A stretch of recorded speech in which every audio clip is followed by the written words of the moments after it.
That's where I found individual sports. I stopped playing soccer and I started climbing. And that was like game changer. It was this puzzle with your body to solve. It was you and the wall and your fears. To me, that was the most exciting environment I could find myself in, because I was learning how to manage what was going on internally and then being able to put my strength and my athleticness to that. It was moving meditation, and I couldn't stop once I started. It was amazing.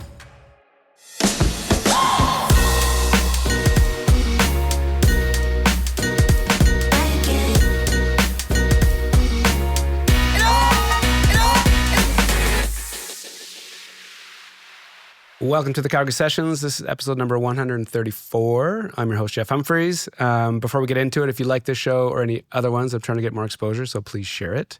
Today's guest.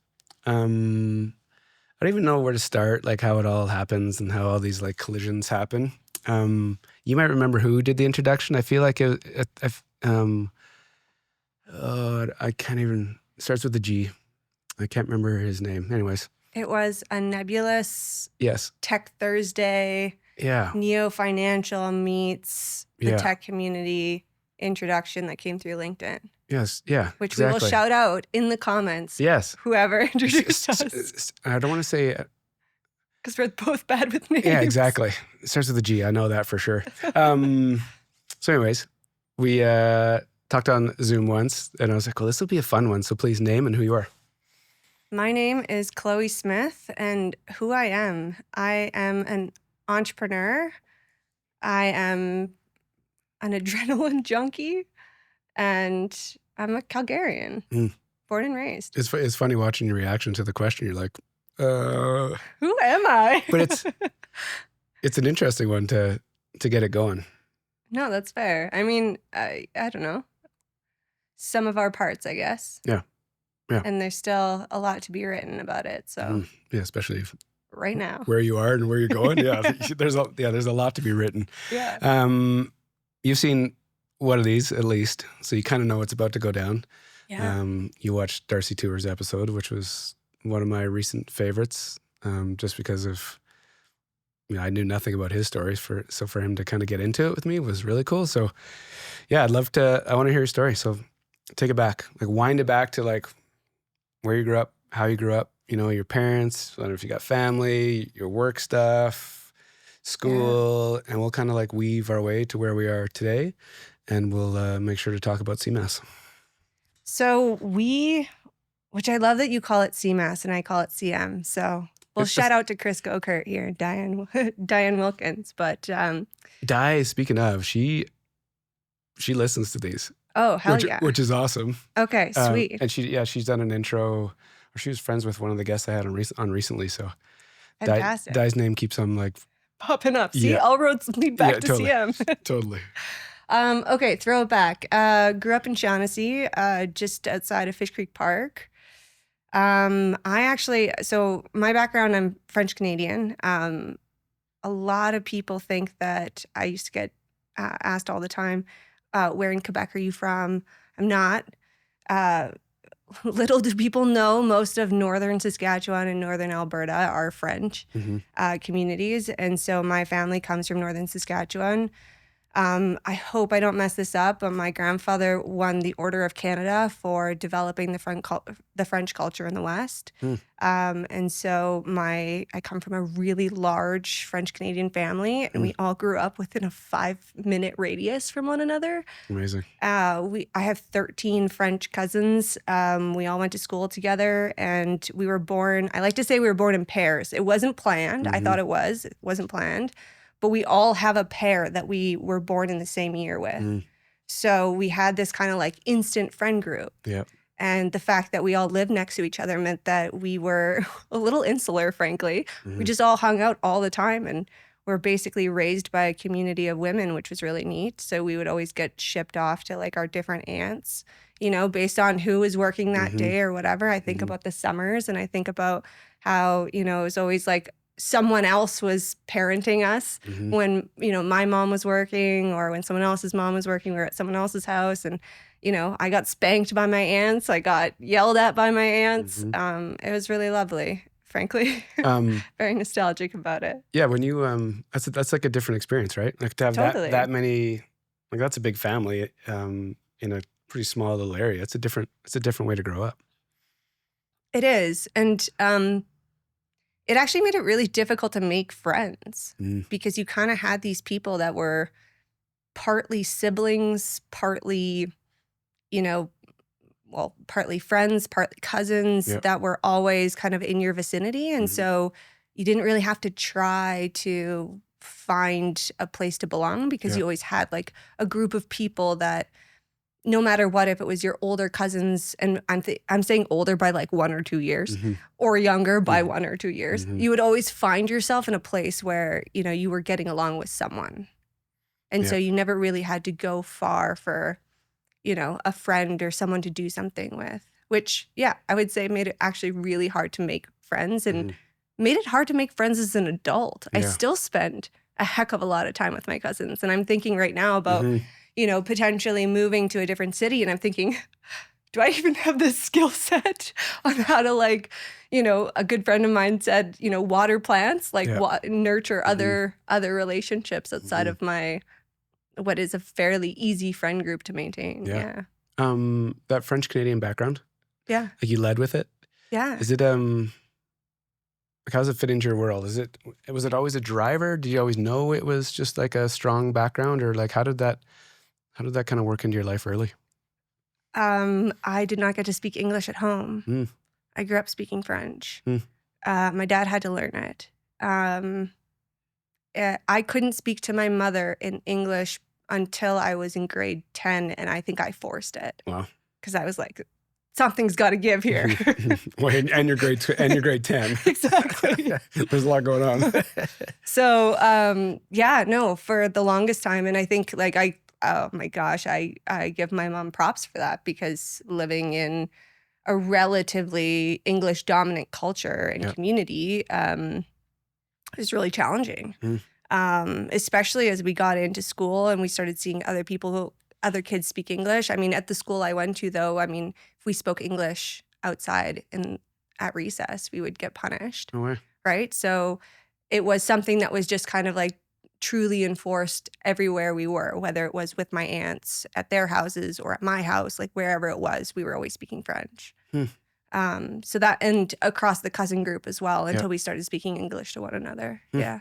Could your mom speak English? Like, did she work? Did she She worked in English. Yeah. Oh, she did. Yeah. It was just this like. She's bilingual, but I think there was a really strong passion and focus from my family to just teach us French and make sure that it's stuck and that it's a gift. Like, my goodness, I'm bilingual. I can pick up other languages so much easier. I watch my husband struggle through Spanish. And for me, it's like, I know feminines and masculines very easily. And it's just a matter of, translating it to that language. So it's huge. Yeah. It's so, I don't give the languages much thought because like English is all I know, right? So that, we're like, but that'd be it's a lot for a lot of years, right? Like to. Oh man, things like stressful. Adverbs and all these different conjugation terms in English. Or I don't even know them. I never grew up with that. I didn't learn them. I learned all of my vocabulary and conjugation and how language works in French. So there's so many foundational elements of the English speaking language that I was never taught because we didn't start learning English until grade 3. And then even then it was like everything else was in French and we had French class and it was just not a foundational, I guess, like education that I got. So I'm like functionally literate in English, but could I tell you the grammatical structure of sentences? Heck no. Not a clue. Not a clue. Me neither. Don't worry about okay. it. I'm among friends here. Yeah, totally.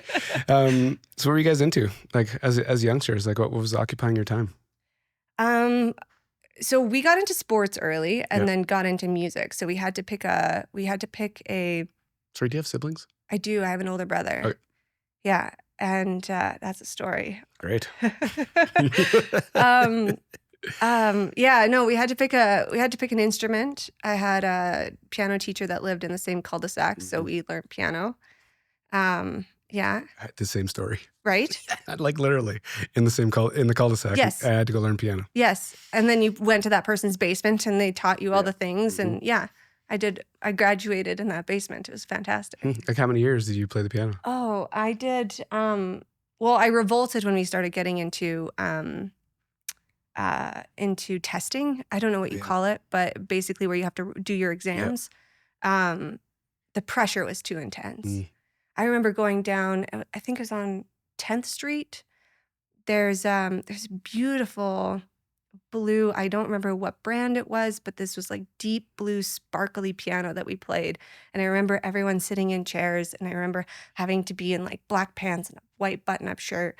And I remember sweating. My fingers were sweating. And I remember, playing my song and messing up and just the nerves. And I just thought to myself, I'm never doing this again. This is terrifying. But yeah, we did that. I think I played for 8 or 9 years. Oh, so you were at it for a while. Yeah, I have a piano at my house. I was literally just picking up a new song the other day. Cool. Yeah, it's a good left brain, right brain exercise. Yeah, especially when I don't get to exercise a lot of my creativity as much as I would like to these days. And then soccer. My dad had us in soccer. He was our soccer coach for the longest time.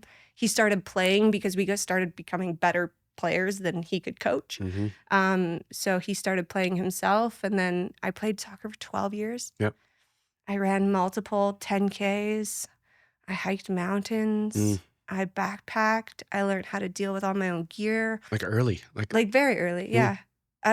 Camping was like a regular thing we'd do in the summer. We'd go down to Writing on Stone and rent out a big campground and have everybody come down. And yeah, my parents are really into like, you need to be self-sufficient. You need to know how to survive and maybe not like survive in the wilderness, but like, you need to be able to like understand your personal capabilities.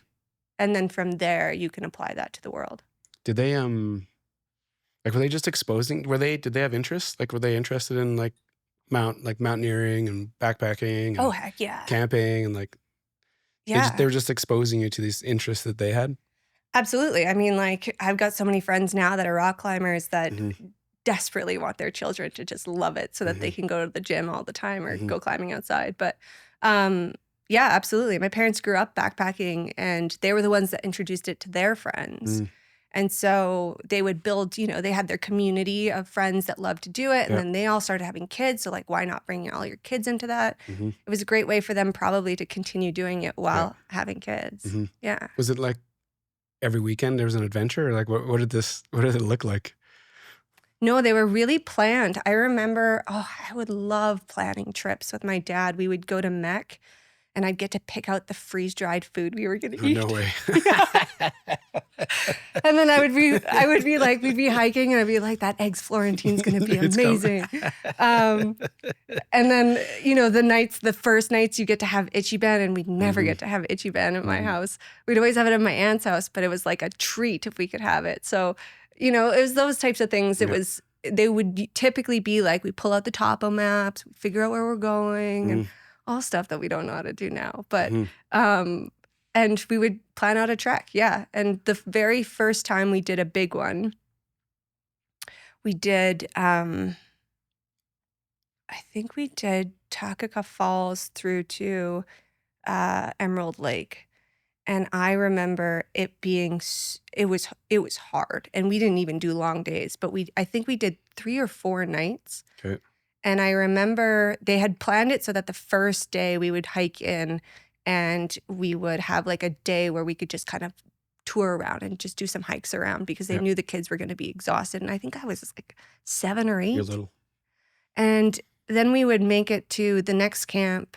And the next day, my hips were so swollen from carrying my backpack. And I remember all like the painful moments, but those moments that you look back on and you're like, that was type 2 fun. Like, it sucked in the moment, but it was fun afterwards. And I just remember the sheer pride that I had walking through some of these areas that look like the Lord of the Rings, backdrop. and seeing like flowers that only bloom at certain altitudes, and seeing, views that very few people have seen. And I remember walking into Emerald Lake, and I remember like we stunk, like we reeked. I was wearing the same pants, same t-shirt for like 5 days straight. Granted, I'm like a kid who hasn't really hit puberty, so I'm not sweating or anything, but Still. my dad had gruff, and he'd never have gruff before. I remember he shaved half his face just so that we could see what it would look like. We thought it would be so funny. And I remember like walking back on pavement after 4 days of walking through, like hiking through trails, and realizing like I could look up. Like I didn't have to look down at my feet anymore. Yeah. And then we had this like magical dinner at Emerald Lake, and it's just like one of those like imprinted moments in my mind that just, it made me realize like how tough I can be, and like what I can, like that I can walk that far, and that I can camp, and I can manage my gear, and I can, all of these skill sets that I'd built up over that week were really, I don't know, they impressed me. Did you think about that in the moment, or like just after, or no, or in the moment? Yeah, I was like conscious to that. Yeah, which is interesting because a lot of times people can look back, right? As they get older, they look back on these times and they're like, oh yeah, I remember thinking these, but actually think like that at a young age. Absolutely. Is I remember feeling so confident walking in with my backpack and all my gear on, and knowing that we reeked, and I was just so proud of that. Yeah. Amazing. I know. Is that kind of that energy carried forward with you? Like totally. Like whether it's work or activities or like how you operate? So I tree planted coming out of high school. I wanted to go do like one of Canada's hardest jobs. Yeah. Because I wanted to really know what I was made out of, and I wanted to really do like a hard labor job. And I remember that exact same feeling. We were, 6 o'clock in the morning. We're all out on a cut block, marching along, getting to the place where we're gonna like drop and, start planting for 12 hours. And I remember that exact same feeling. And the same feeling when, I recently just went down to Austin to go set up that market for our company. And I just remember that feeling again of who else is doing this? Like, who else is like putting it all on the line here? Like, how fun is this that you have this like gusto within you that you're able to do that? Yeah. That's cool. It's a different perspective, right? Yeah. And I think what's sometimes you take it for granted. You just like, this is who I am and how I operate. But I think as, you have more experiences and, if you get into conversations, a lot of people won't be able to articulate that. It's different. Well, I appreciate that. I just think, I don't know. It's a thing I have. That's it. But it's also, I think it's also part of that, that thing you have that allows you to do what you're doing. Which is kind of, there's kind of those intangibles, that why is it working for this person, not that person, right? There's so many variables to it all. What else were you doing when you were a youngster besides piano, sports? Was school kind of a thing for you? Oh, school was the worst. I got bullied. No way. Yeah, really heavily. Yeah. From a young age? Yeah. Yeah. At an all French school? Yeah. Wow. Which is really challenging because like most schools, you have like 100 kids to grade. Yeah. So this is... Mine, you have like 30. So if you're ostracized, you're ostracized you're for out. like many, many years. Yeah. Yeah, it was really challenging. And even... were all your cousins around, like at the same school? Like even with that kind of family around you? Yeah, but you're also in like, I think at some point we were split up. So, and I mean, many of my cousins that were in and around my age were girls, right? And we're all going through different things. And when you're in different grades and, I mean, this, like when you're that young, a year means the world, right? Yeah. It's like, oh my God, you're 10 years behind me or something. And so, yeah, I don't know. It was challenging. It was shitty all the way through? Yeah.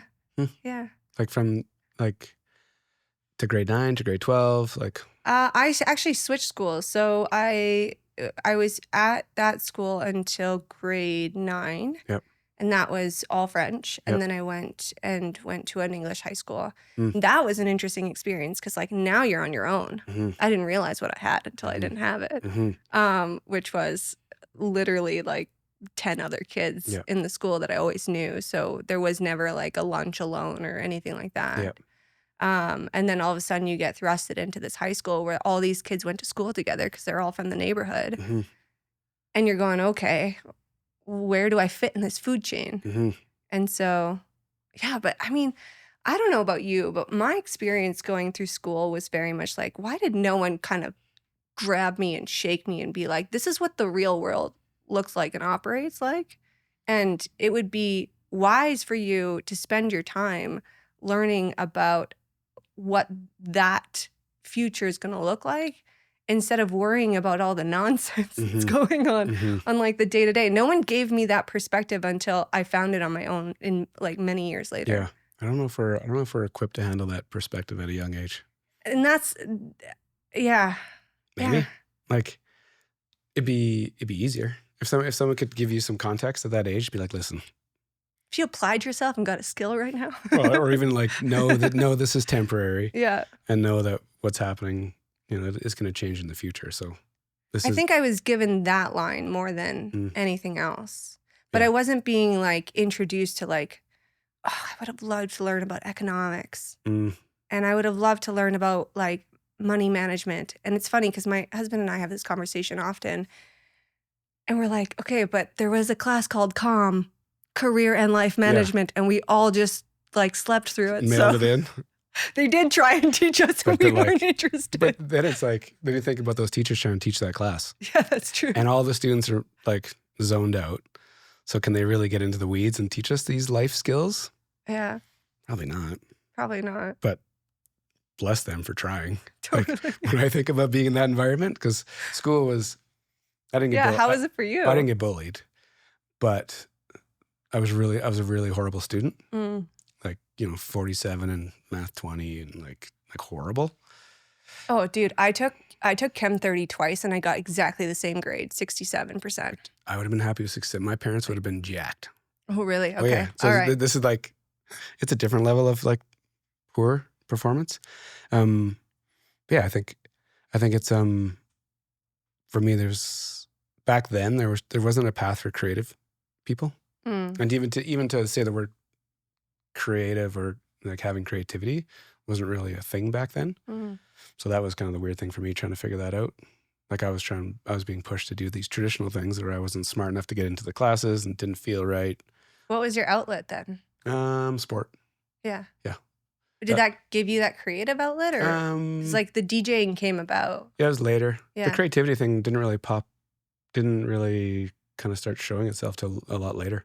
The sport thing was kind of like the all-consuming thing. Yeah. So like sport and creativity sometimes they don't really go well together because you're in this very masculine environment. So then to be a creative thinker and have these things is probably a little more challenging.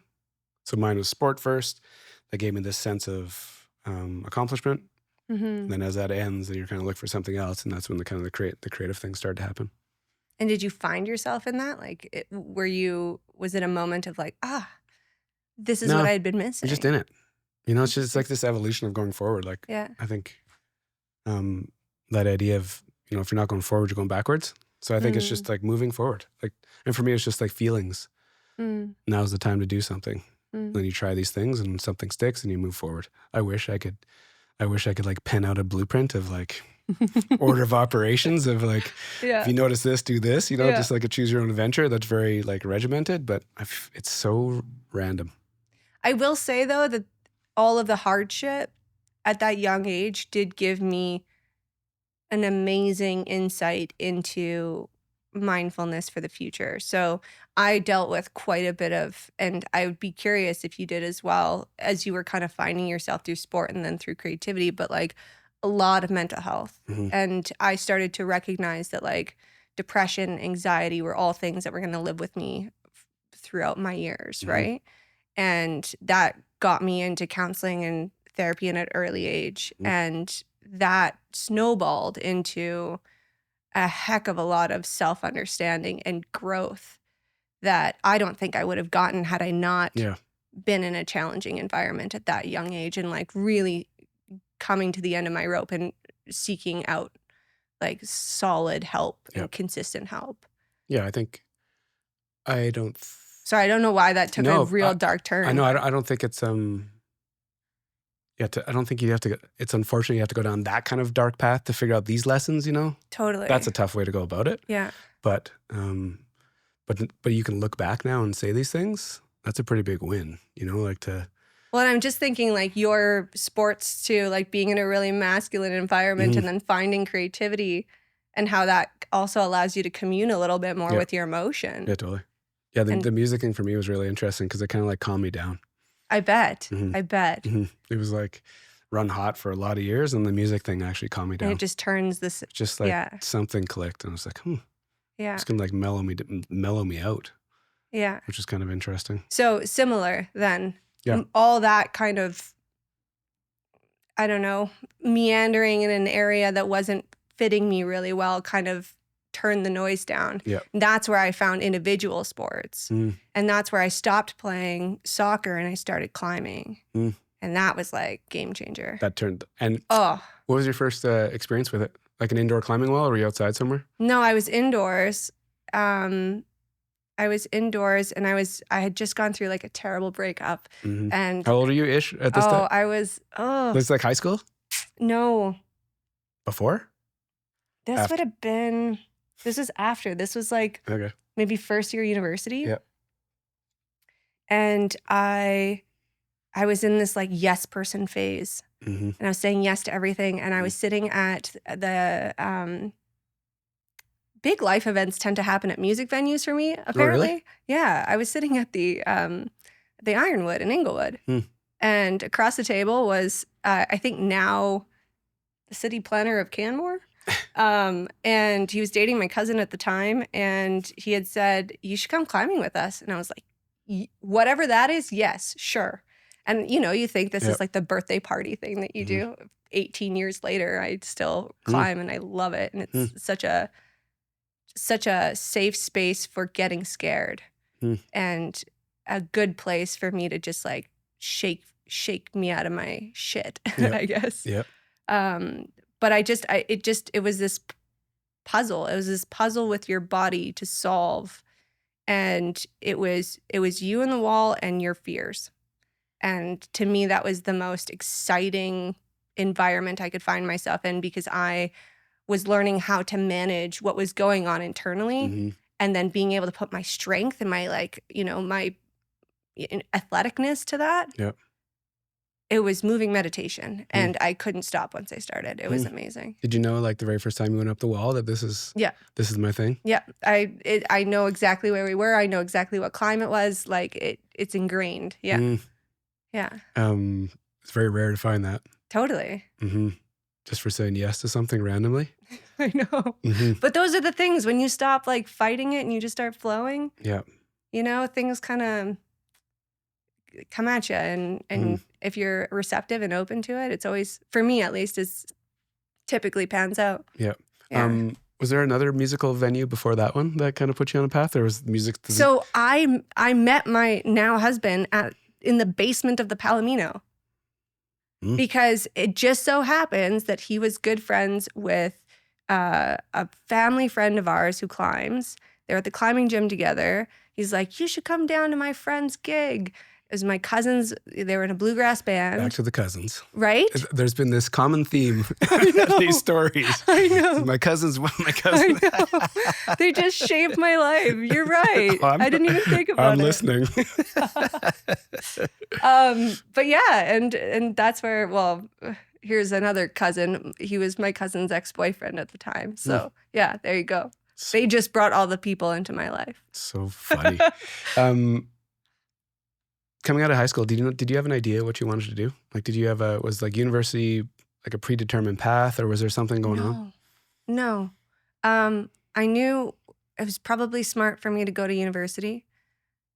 I remember having one kind of career development conversation in high school.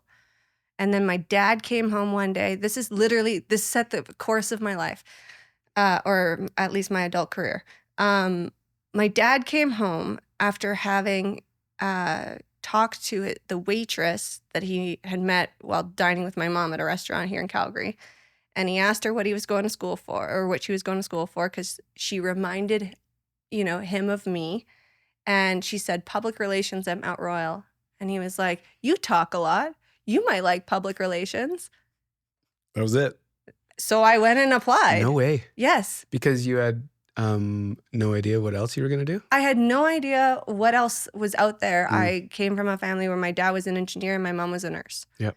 And I was like, I don't really want to go into engineering and I don't really want to go into nursing. But what I learned later in life is that computer sciences would have been a fantastic place for me to go. But I sucked at math in school. Yep. And so like I just assumed that like, well, sciences are out. Yep. You know, I might as well do something with, you know, the fact that I'm a gabber. Mm-hmm. So always been able to talk? Yeah. Oh yeah. Because you know, the first time we jumped on that Zoom call, I was like, oh, she's like, she's not afraid to talk. Like, and I mean that as in like hold a conversation. That kind of talk, not just fill air. No, I talk. was You can get into precocious. Yeah. That's a good word. It's above my pay grade. So when they say that, like, you had no idea that what you wanted to do, but you're just like, yeah, that sounds like a move to make? No idea. And I was very fortunate that, and I don't know where this came from, but I just started to do work. I just started working in environments that I thought were cool. And so I remember I was like, I think I don't know. I really don't know if I even knew what public relations was. I think I Wikipedia'd it before the class, the interview that you had to do. And I was like, all right, well, that seems decent. And it wasn't until like through university that I just started to find interesting things to be a part of. Like I think year 2 of Beakerhead, they had submitted to some of our practicums that you could come and be their intern. And they had taken the allotted kind of, I don't know, stipend that they were going to provide and applied it to a person who came in and worked full time. And so they took it down and I reached out to them and I was like, I don't want to work for money. Like, I just think what you guys are doing is really, really cool. And can I just be a part of it in any way? Like, I will work for you for free for a summer. I don't care. And I mean, luckily I grew up in a middle class family. So I had like the privileges to do that kind of stuff. And yeah, I just kind of hop and skipped from interesting gig to interesting gig. I worked for Live Out There, their online group before, or online kind of half of the business before they went under. I got to work in a bunch of different kind of startup environments, and it was all just like people I met and just like started working with them. Just because it seemed interesting, or you were still saying yes to? It just seemed like I just had this, and I don't know where it came from, but I just had this philosophy that if I just kept going down the path of picking interesting things to work on, money will come. Money will come some way, some shape. And I mean, I was also a waitress. I started, my parents, forced us to get jobs at the age of, I think, 14. By 16, I was an underage waitress, so I couldn't like serve my own drinks. Where'd you work? I worked at Eastside Mario's. Amazing. The one in Chinook? No, the one in down south. Down south, across from the movie theater. Yeah. But like I showed the competency that I could hold a conversation and be organized. And they're like, you know what? And I remember asking and being like, I want to be a waitress. I want to make more money here. And they're like, well, you can't carry your own drinks. And I was like, well, what if somebody else did? And we kind of figured out a situation where I could underage waitress while not carrying my own drinks and things like that. And that kind of snowballed into like I paid my way, right? Like I paid my way through university. Actually, partly my parents paid half. But I started a cleaning company, a residential cleaning company to pay for university. Because I was having panic attacks waitressing actually. And I was like, I can't do this anymore. I need to find a different way of interacting with people or making money really. And so I just kind of hop skip to like different interesting gigs. And like no plan around it, right? Just like an opportunity shows up and you're like, oh, let's move this way. Yeah. Kind of weird, hey? Well, I don't know how much time you spent looking back on all of this, but like when you can actually map out all these weird jobs you had and all the little lessons like from each one. Oh, totally. Then I find then I've been able to look back on what I've been doing too and just I understand why, like what it took away. Not at the time. Like we're not smart enough to understand it at the time, but now we're like, oh yeah, I did this and I figured that out and did this and figured that out and then had this really shitty job with this horrible boss, figured that out, did these like dead end jobs that Yeah, all these little moments, I think, allow us to especially like do your own thing because you just have all these experiences. totally. I have my little books from Oh no. writing down my odometer reading so that I could use them in my taxes and like write off Amazing. like gas for my vehicle. Mm-hmm. And I just remember like the meticulousness that I took with my little business. Crazy. And those things apply today in what we're doing with millions of dollars. So When you decide to do that, like start this little business, right? Like Yeah. it's kind of laughable now because it's, this little idea, but it's a thing, right? it Like, paid for university. It was pretty decent. Yeah. Yeah. but that making those notes, Yeah. if someone could have said like, based on what you're doing here, this would be an awesome fit, but it's go do business or do something, but it's just, Totally. it's so hard to, I just remember thinking like, I got to find a different way to make money. Yep. And my mom's house cleaner, I asked if I could come along with her. And then she helped me figure out how to build my own business. And I remember going to like AMA and figuring out how to register a business and naming it. And then I had these little, receipts that I would give people and like, amazing. it's ridiculous. Were your friends doing any of this stuff? No, but here's the thing though, like I always sold. I don't know if this is your time frame, but when it was like this acne commercial, and it was like 3 different bottles. It was like Clearasil or something. Yeah. Accutane, I don't know. Anyways, all the pop culture kids at the time, like the Nickelodeon and the whatever channel kids were all like repping it because it was like clearing up their skin.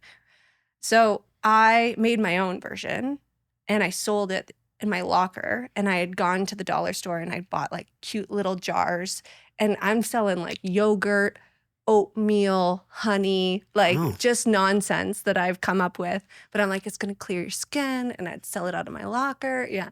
Yeah. I was always like up to some sort of scheme. Yeah. That one's ridiculous. I know that one. The cleaning business makes a lot of sense because it's obviously legit and did its thing. That one's something different. That one made no money. No, I was definitely out of pocket. And the bouncing around, like the work, like to all these different jobs, these different things, was it just you obviously trying to figure out how to make money and find something? Like, or were your parents like making you do something? Like, what's the push to actually go experience all these things? I'm one of these people that doesn't like often sit and reflect back on like why or what I did. And oftentimes I think it's because there's so much also trauma a part of that. So I'm just like, all right, move on. We'll park this. Yeah, exactly. But I don't know what was motivating. I don't know if I probably called my mom up, she'd probably give me an idea of like what was driving me at the time. But I think that I was entrepreneurial. I knew I wanted to start a business. I came out of university and I wanted to start a business. So I did. It tanked. So we're going there. You graduated PR? Is that what you graduated with? I did. Okay. Barely. Okay. I literally wanted to leave and become a carpenter. That's a whole other thing we can talk about. Sure. I built like nearly all the furniture in my house I've built myself. While you're in university? No. This was something I picked up in 2016. So just, had a job. Similar to you, I have this real urge for this creative outlet. And it has led me to having like 16 different hobbies. And they're all creative in some way, whether it's painting or woodworking or music or some sort of art or yeah. So graduate. Yeah. PR communications. Yeah. Is that what it is? Yeah. And then decide you want to be a carpenter, perhaps? Yeah, or a software developer. Yeah. Seems like a... So I went and worked for my friend who just so happened my now husband, when I was dating him, was friends with this gentleman who we met through the climbing community. And I would go and work on their acreage in just outside of Okotoks. They had their like main house, and then they had this kind of like shed, long, I say a shed, but it was like this large metal building on their property. In the back, it had the office space. In the front, it had this like, they were warehousing and doing like sublimation and things like that.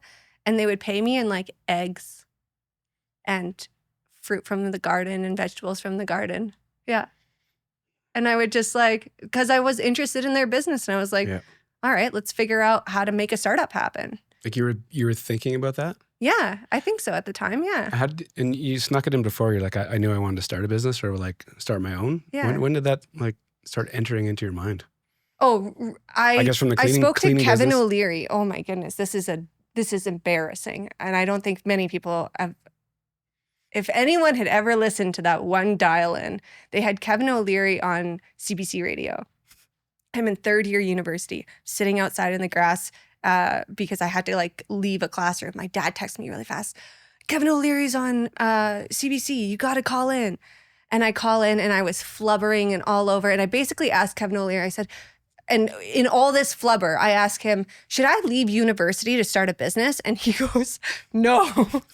You should definitely stay in school and get a degree. Yeah. Because you were just like fumbling and bumbling and like totally. had no idea about like totally. direction. And I was like, I'm doing this for me, and I couldn't get the words out. It was embarrassing. And I just remember being in school and being like, all these practicums, all these work experiences I'm having are teaching me way more than what I'm learning in school. And it wasn't, talk about like retroactive and like reflecting on, it wasn't until afterwards that I recognized that like part of having a degree is simply demonstrating that you can stick with something for 4 years. And that is in and of itself something that is, I don't know if it's worth the amount of money we spend on it, but it's definitely something that someone stepping into their career, it's hard to demonstrate that. And it's hard to demonstrate that stick-to-itiveness.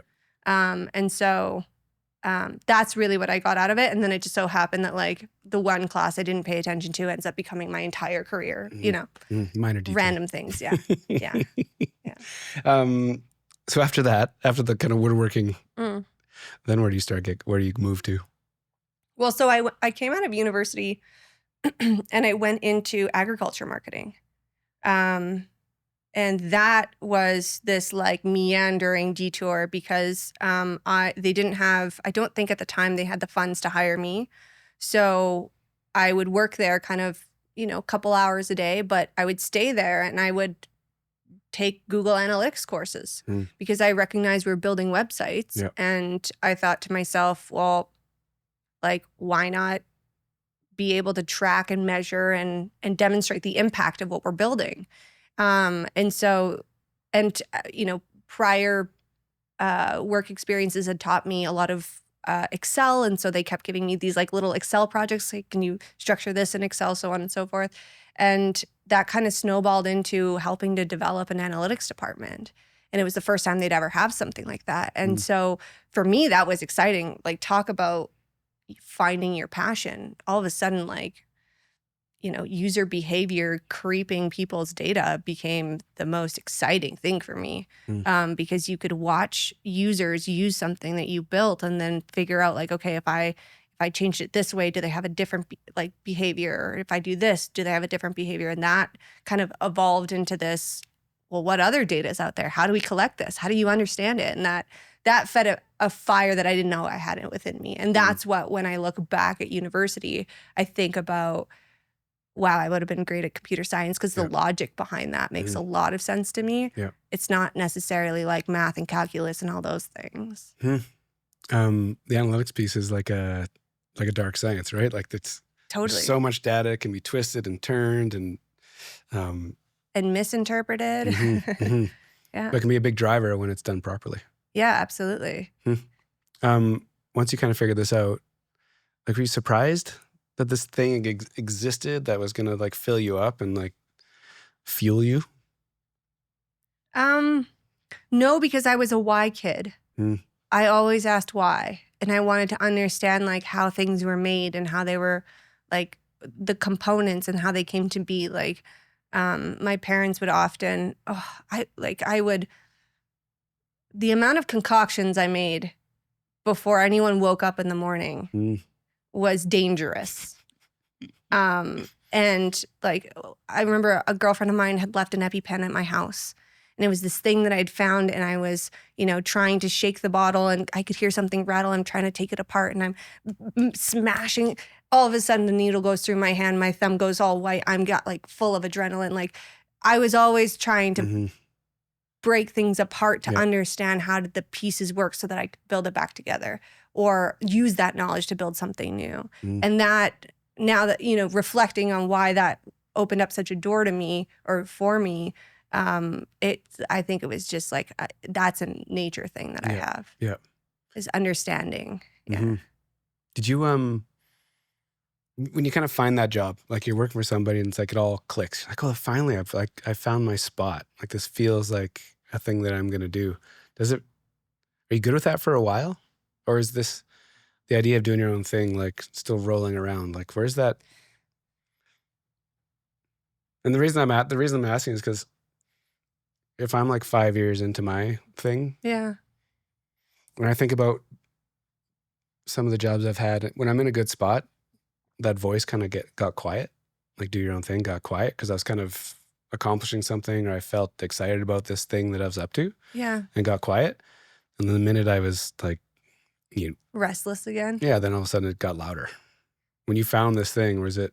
I would say yes, it got quieter. Yeah. But I think the thing that got louder was, whoa, I need to go find myself a space where people are doing this like well beyond what I've created here that I can go and learn from. Like, I am so ready to be a sponge for this, right? Yeah. And that's what I think drove me to Critical Mass, was I was looking at that opportunity as like, oh my gosh, these people, like they work on big brands and like they see this they're on the cutting edge of this, right? And I think that's what got me so excited about learning from others. And then instantly I was a fish out of water the minute I showed up. And I was like, I would go home, I would cry every night. No way.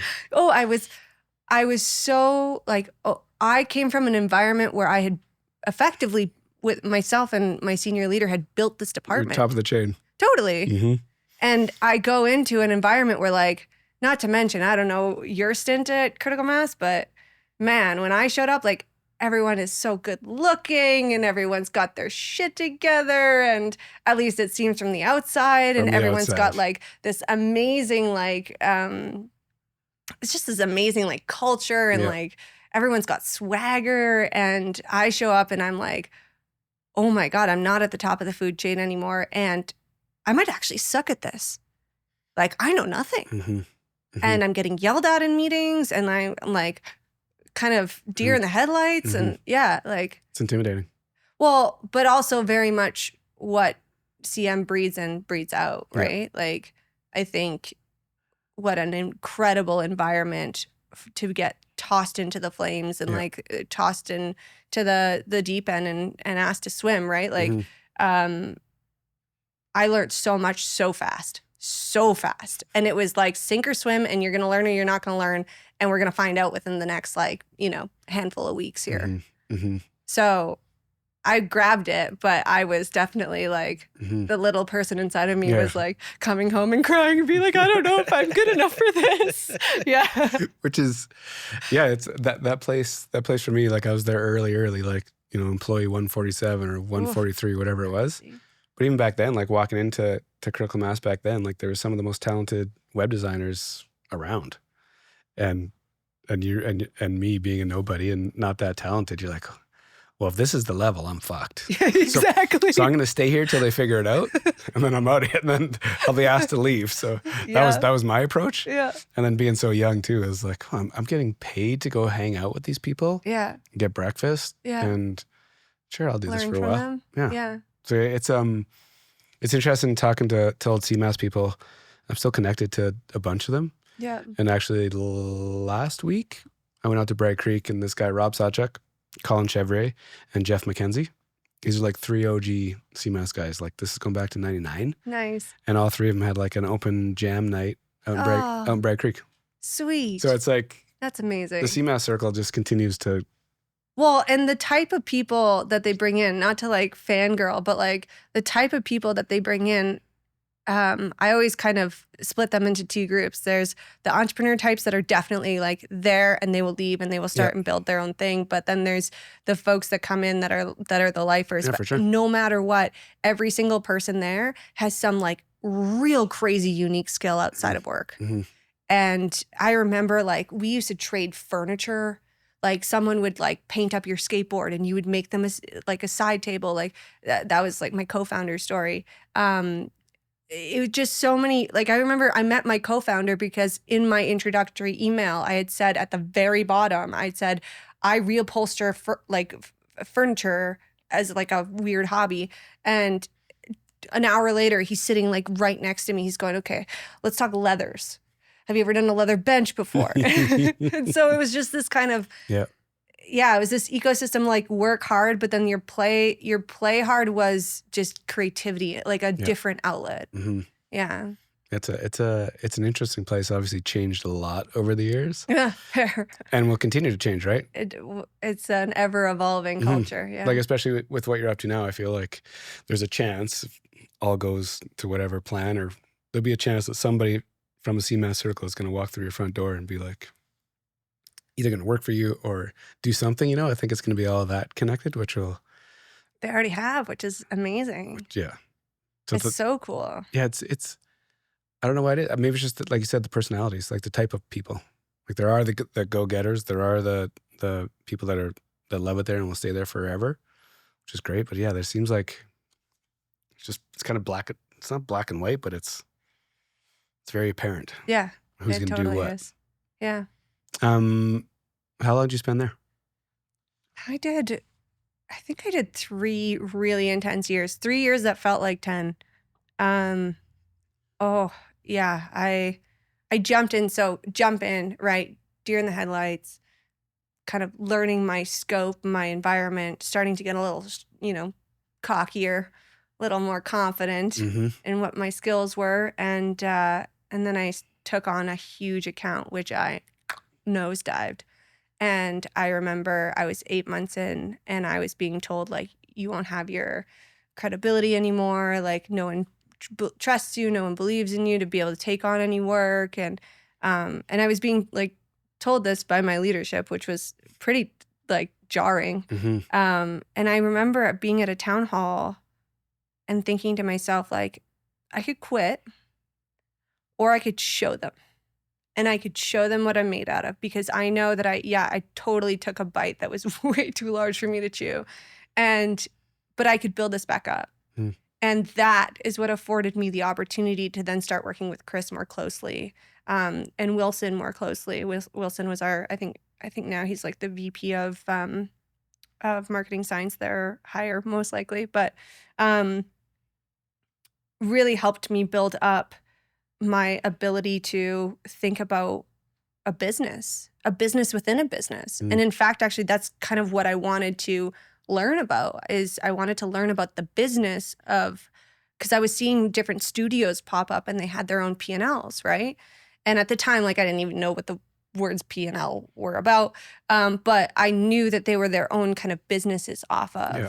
And I thought, well, that's pretty cool. And then to your point, that voice starts to come back up, right? And get louder and louder of like, I'd like to do my own thing here. And I kind of built my credibility back up, demonstrated my ability to take on more innovative work. And that's what opened the door to starting to build products. And that was cool. And keep in mind, my budgets were like $30,000 and I couldn't really like spend much more than that. And I was like grabbing resources where I could. But the fact that I ultimately got to shape my own role, that I was not technically a billable character, but I was working on innovation and building products. And that, to me, I saw a world that I couldn't unsee anymore. And then COVID hit and I asked for an exorbitant amount of money to start my own studio off. And they were like, what are you talking about? COVID just hit. And then that started kind of percolate. And I was like, And I remember we went for a walk, my husband and I, along McHugh Bluff. And I told him, I was like, I think I'm ready. And here's the thing, worst case scenario, I'm 28 now. I do this for 5 years. It all goes to shit. I enter back into the workforce, but I know so much more. Yeah. And I've just gotten a PhD in business. And yeah, I took the leap, and it was terrifying. And I remember the day I quit my job, I remember making sure that I had a really good mentor tell me, you know, if you are going to take the leap, like, make sure you have something paying your bills. It's not your work or like what you're building, because that thing's not going to pay you for many, many years. And so I had a consulting gig that I stood up, thanks to my co-founder. And yeah, I started on the journey, and the first year was a gong show. Like, talk about doing all the wrong things and talking to all the wrong people and believing all the, like, it was just, yeah, I did a bunch of stupid stuff for a year until we figured out what we were doing. And then that started building Mercator. You have a co-founder in all this? I did, yes. Did? Yeah. So when you decide to do this, you know, you have your husband with you that's like, yeah, okay, like, we'll figure this out. Did you like trust it like fully, or did you actually just the idea of like, okay, 5 years, I'll play this out. If, you know, it doesn't work, at least I'll be here and I'll still be okay. Like, do you just kind of manage the risk and be like, fuck it, I'm doing this? Or like, were you confident about it? No, I had like an unheard amount of confidence, and not like, here's the difference. That cockiness and confidence, and I tell this to anybody we hire or anybody on our team, they know that, like, we don't look for cockiness and confidence. We look for vulnerability and confidence. And I think all that, you talk about like the compounding effects of all the things that you've done in your life, right? Yep. And I mean, I'm only 32, so I've got much more life to live. But you think about like all the mental health journey and like the introspection that comes through that. You think about all the different little businesses I stood up. You think about, you know, this product that we had built from nothing, from an idea to a product that was being sold to like huge companies. Not only for the product itself, but for its parts. Like, we had built new service offerings within the critical mass, you know, suite of services that we provided. And so taking all of those things, and I just thought to myself, like, this is, and my husband had taught me how to budget really well. Like, I paid off my school within 11 months of graduating. Like, we lived like students while we were making loads of money, right? And so I had this nest egg, and I thought to myself, like, what a fantastic, like, investment in me, right? This is the ultimate test of like, if I really believe that I can do this, then I should take the jump. Yep. And and that conviction, what's fascinating is it's been almost 4 years now. That conviction has not wavered a single amount. I've always had this, like, even if there's like maybe a lot of doubt kind of clouding and surrounding, that seed of absolute confidence has never gone away. And it's just like, I know what I can do. Yeah.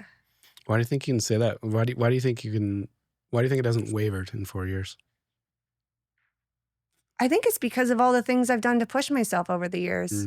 You know, like, I think about when I was tree planting, I was part of a rookie crew, right? So everybody was new. And we had a foreman who he was like a highballer, basically, like, always planted the most of the camp, right? And he was the first time he was ever a foreman. And so we had a rookie foreman and a rookie crew. And I just remember, like, he gave me one look. We went to a Starbucks when he first met me, and I was wearing like a pea coat, and he was like, this girl's not going to survive a week. And I remember joining this rookie crew, and there was 10 of us, 7 guys, 3 women. And by the end, there was 2 women and 1 guy, and I was one of those girls. And for me, that was such a monumental moment, because it was like all the people who told me that I was going to be out, all the bullying I went through during those 4 months, because everyone would joke that I had a 4-post bed in my tent, because I don't look like I live in the woods, you know, like, and I didn't back then either. I looked like a little city girl. But I'm tough. Yeah. And, yeah, it's going to be shit. But that's part of the fun too. I don't know. Like, I'm not a huge fan of a sufferfest, but man, I love a good epic, It's a good way to put it. Yeah. That confidence to do this, like, how do you surround yourself with good people? Is this like mentors or like groups, or is this, cousins or like the family? Like, how does it, what does the foundation look like below you to actually pull this off? A lot of counseling. Yep. I had to pick up an executive coach throughout this process who was also a former critical masser. Yeah. It's all connected. I know. Mm-hmm. My superpower is that I endear myself to people. And I don't know what it is. I think I am very, actually, I think I do know what it is. I apply. People will say, hey, have you thought of doing this? And I will go apply it and turn around, and then I'll tell them how it worked out. Yep. And as a result, people want to further invest in that. And what I've learned through that is that attracts, people that I have no idea. Like, I've sat at tables that I have no idea why I'm there, because like I am the least worthy person in the room to be sitting in that table. But I've been invited because someone sees something in me. And I don't know what that is. And you don't look a gift horse in the mouth. And so I just keep heads down and keep trucking along and maintain that, vulnerability and that confidence. Yep. And that's kind of brought some pretty amazing people around me. And I mean, at the start of the journey, like, look, I reached out to a ton of different folks, and got nothing back. And so, leaning on your good old parents, if you have them that you can lean on, to talk about your emotions and what's going on, and then going to counseling to make sure that, like, your own self-doubt and you're managing all of that. And then I got an executive coach that helps me like work forward instead of looking backwards, which was, over the last 2 years now has been really impactful, like the breakthroughs I've had. Cool. And I think what I've learned through that process too is just to rely on my own intuition. Like, I got myself in these shoes, which means I will get myself in the next pair of shoes. Yeah. Yep. Yeah. But trusting your intuition. That was a learning. It's tricky. Yes. That takes a lot of experience to get there, right? I think like when we were talking before, like when I said I have clarity right now. Yeah. It's taken a long time. Yeah, I bet. Like a long time to figure it out. But I think it's what is it when you talk about that clarity? Like what's can you describe it? It's like making moves without hesitation. It's like trusting what you're thinking is the right approach or the right direction. And not having to like validate it externally, or? Yeah, never. Yeah. Yeah. No, but part of it too is I think But you never validated externally. No. You always told me that you were very self-sufficient. Yeah. Yeah. Yeah, so I think it's I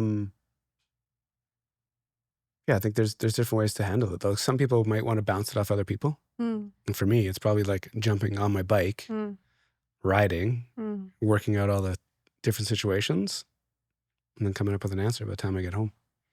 So, and has that shifted between then and now? No, that's pretty steady. Yeah. But now I understand it. Now I can tell you like how I operate.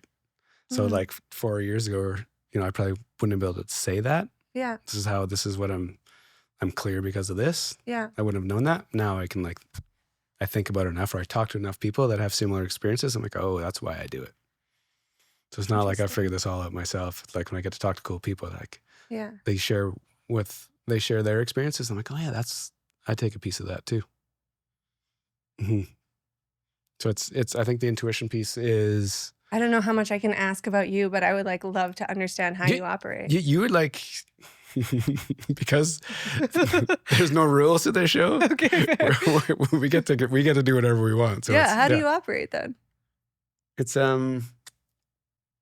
Why do you do what you do? I think it's similar to you. It's a bunch of experiences that have put me to this, that have got me to this place, good and bad.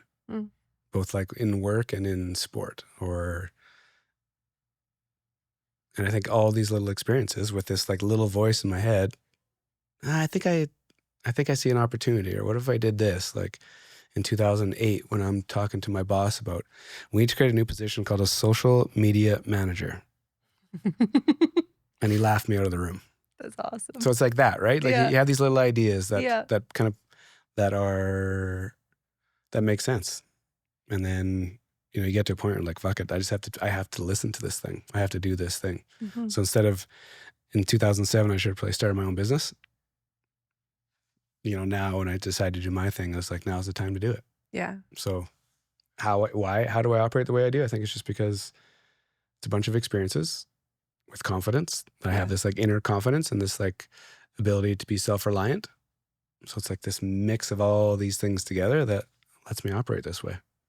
And now when you hear the voice, you just go, let's do it. Yeah, the voice is now it's just a singular voice. Yeah. It's just somebody says something, I'm like, oh, that clicks. And then I can move quick and go that way. Yeah. That's kind of when you choose to do your own thing, that's one of the benefits. Yeah. You can have this idea and going down this path. The minute somebody says something or you see like a good opportunity that makes sense, you can go down that path. It's interesting. That's been such a journey for me, is listening to my intuition. And I'm better at it now, but I can still tell you that there are things, and actually, I don't know if you get this, but sometimes there's things that are percolating in my gut. Yep. That I know my intuition is trying to figure out, like, I know there's something here, but I don't quite know if it's the right timing or if I have the right, if I've thought it through enough to execute on it yet, but I know it's there, and I know when the right timing or whatever appears, or if I have all the ingredients that I need to bring it to life, that it will come to life. So like I'm keeping an eye on it, but it's not coming out yet. Yep. And that one I think is that one I'm particularly curious about, because I have a couple of those that I'm like, let's see how these pan out when they do come out. I'm curious to see if they actually they hit. Which is a great spot to be, right? Yeah. To actually be mindful enough to just, because if you start chasing one of those and it's the wrong way to go, and you take your thing to zero because you trusted your gut, it's probably not like, that's doomsday. But to have these ideas and just to, just be that mindful. This isn't the thing right now, but I'm going to keep my eye on it. I'm going to wait for other opportunities that pop up. It's a good spot to be when you can be that thoughtful about it and just know that it's there for a reason. Wait till this experience or opportunity presents itself. Like, oh, that's how I connect the dots. Yeah. Yeah. It's vague though, right? It is vague. So there's, I came across this lady, her name's Sandra Wigg. She wrote this book about the power of great thinking. And I don't read books. And she listened to me on a podcast say that I don't like to play in extremes. I don't like to red line one way and swing the other way. I like to kind of play in the middle in this kind of gray area. Okay. And she heard me say this when I was talking to Chandra Crawford, and she DM'd me. She's like, you said this, and she quoted it on the podcast. She's like, I wrote this book called The Power of Great Thinking. I'd love to meet you. I know you don't read books, but I'd like to gift you this book. And so it's just this idea of like, just because you have these gut intuition thoughts, because it's not in black and white, doesn't mean it's a bad idea, right? You have these weird ones. You're like, I'm just going to leave it over here for a while. Yeah. It's kind of gray. It's kind of vague. But when it presents itself in this like perfect time, you're like, it's exactly why I put it over there. It's kind of gray and vague. Interesting. Which is uncomfortable, but it's a great spot to be. Interesting. And yet I would say that that I thrive when uncomfortable. Like I seek out opportunities to be uncomfortable. And so I think something that and maybe why you asked me earlier about, did you feel confident going into this and, like you were going to take this leap? I think I had the level of confidence I needed while still being able to manage the gray and vague. Yep. Yep. Because gray and vague, I think, is where I'm a little bit happy, because there's so much opportunity in the gray and vague. If you look at it that way, right? Yeah. Some people can look at it from the other way, like the uncertainty, and it's kind of paralyzing. Scary. Yeah. Absolutely.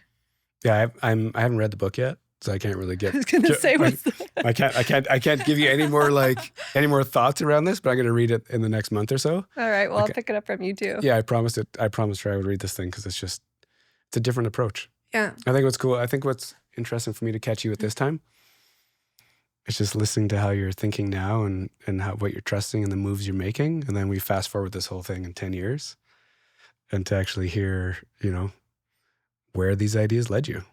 That's the cool thing about this experience for me. It's just, you're trying to figure out something, gut, intuition, all these other pieces. So to see where it is in a decade from now and what you're focused on then will be fascinating. Because in a decade, you think that you've refined this skill set and now you're onto something else that's kind of moving you forward. Which I hope is more down the mentorship path, frankly.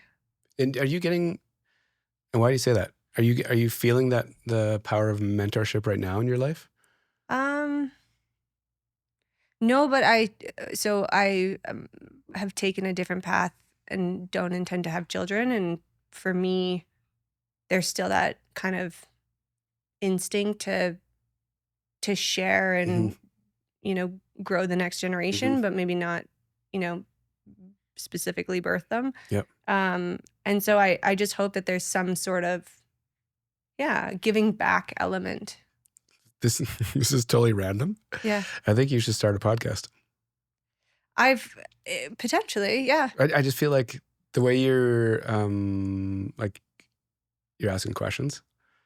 How many people you've asked more questions in this Well, because you're interesting. And I know, but you just can't even help it, right? You just want to let it loose. Can we interview each other? Yeah. But anyways, as you're saying that mentorship piece, it can come in a bunch of different ways. Yeah. This environment, when you craft a thing that allows you to facilitate those kind of conversations. Yeah.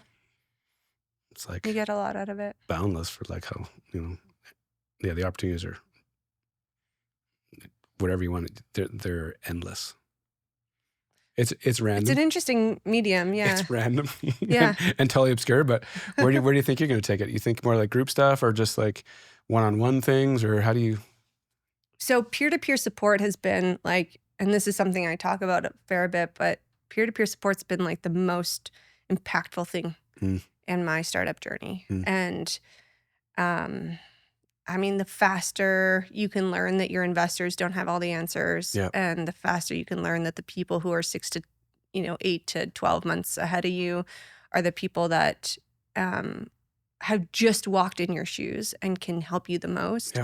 I think the more powerful, the more successful you'll be in this environment. And I can attest to the fact that I have, a women's CEO group here in Calgary that we get to learn from each other. And some of us are further ahead in certain aspects and some of us are further behind in certain aspects. And, we share so much in that environment, both fears and doubts, but also successes and wins. And we support one another at events. For example, I was just at Tech Thursday the other day and they're talking about being female founders with children and how that's so different and, what that means in terms of raising money and running companies and so on. But just to be able to say, hey, how did you guys do this? Yeah.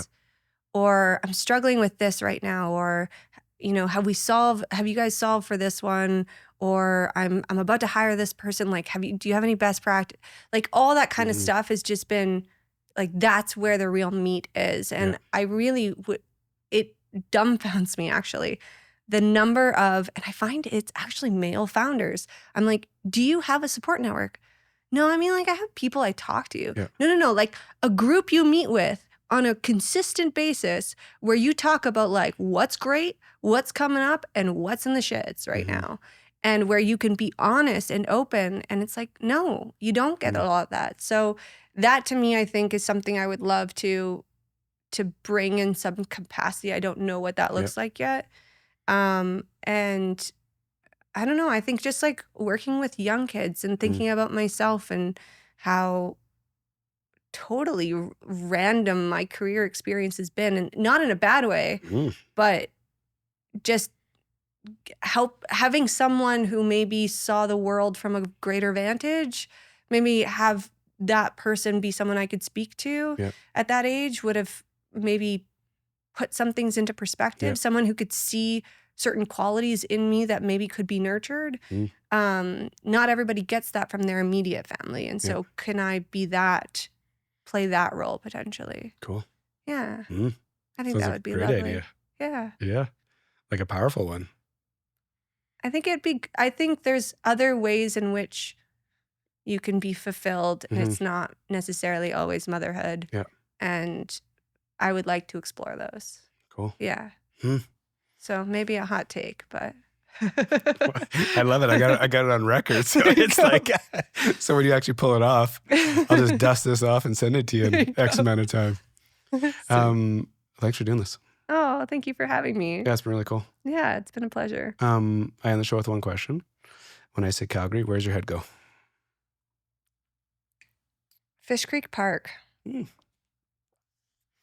Yeah, we would sneak out late at night, and that's where we'd all go hang out. Mm.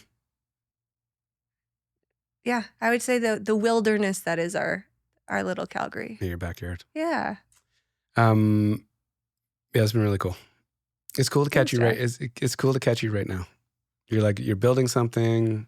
Yeah, I think that's why these conversations are really fun for me because I get to have a whole bunch of conversations, right? People that have been Yeah. doing something for 30 years, Yeah. people that are like, In the thick of it. yeah, 5 years in, like just figuring it out and like figuring things out and working at it. So Yeah.